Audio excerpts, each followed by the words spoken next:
سب سے پہلے آئیے قرآن کی ایک جامع تعریف دیکھتے ہیں۔ امام غزالی، امام ابن حزم، علامہ تفتازانی، شیخ عبد القادر جیلانی، شیخ داؤد عطار رحمہم اللہ، ان شیوخ نے قرآن کی ایک تعریف کی ہے۔ قرآن کسے کہتے ہیں؟ ان تمام حضرات کی تعریفوں کو اکٹھا کر کے ایک جامع تعریف نکالی ہے، میں وہ عرض کر دیتا ہوں، یعنی ان حضرات کی تعریفوں کو ملا کے ایک جامع تعریف قرآن کی بنائی ہے۔ قرآن کہتے ہیں القرآن هو الکلام المعجز المنزل علی النبی صلی اللہ علیہ وآلہ وسلم لفظا و معنی و اسلوبا المکتوب فی المصاحف المبتدأ بسورۃ الفاتحۃ المختوم بسورۃ الناس المنقول عنہ بالتواتر المتعبد بتلاوتہ من کفر منہ حرفا فہو کافر۔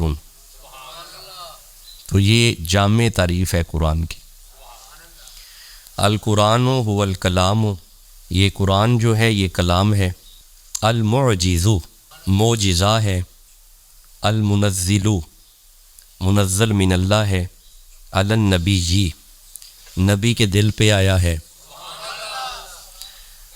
لفظا و معنی و اسلوبا، اس کے لفظ بھی، اس کے معنی بھی، اس کا اسلوب بھی اللہ کی طرف سے آیا ہے۔ المکتوب فی المصاحف، یہ مصحف میں ہے، یوں کتاب کی صورت میں ہے، ایک صحیفہ ہے۔ المبتدأ بسورۃ فاتحۃ، فاتحہ سے شروع ہوتا ہے۔ المختوم بسورۃ الناس، سورہ ناس پہ ختم ہوتا ہے، اور یہ جو ترتیب ہے فاتحہ سے شروع ہو ناس پہ ختم ہو، یہ بھی اللہ نے لگائی ہے۔ تو یہ بات یہاں پہ ہو رہی ہے کہ لفظاً و معنی و اسلوباً منزل من اللہ ہے، اس کے لفظ، اس کے معنی، اس کا اسلوب، اس کا نظم، پہلے یہ آیت، پھر یہ آیت، پھر یہ آیت، پھر یہ آیت اللہ نے لگوائی ہے۔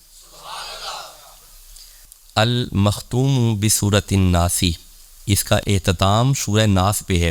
المنقول عنہ بالتواتر، اور یہ تواتر کے ساتھ آیا ہے۔